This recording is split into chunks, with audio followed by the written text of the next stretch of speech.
Zach here with Red Jacket again, doing a little bit of R&D testing on our new welded 5.56 can.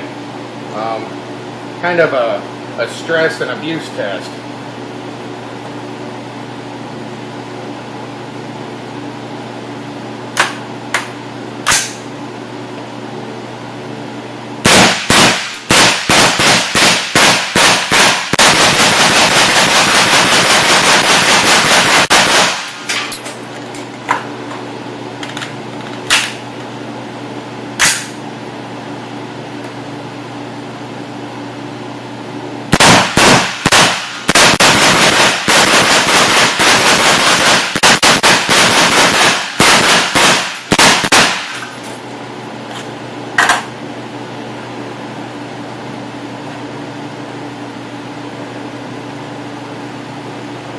Quite a bit of heat comes out of these 7.5-inch barrels into the suppressor.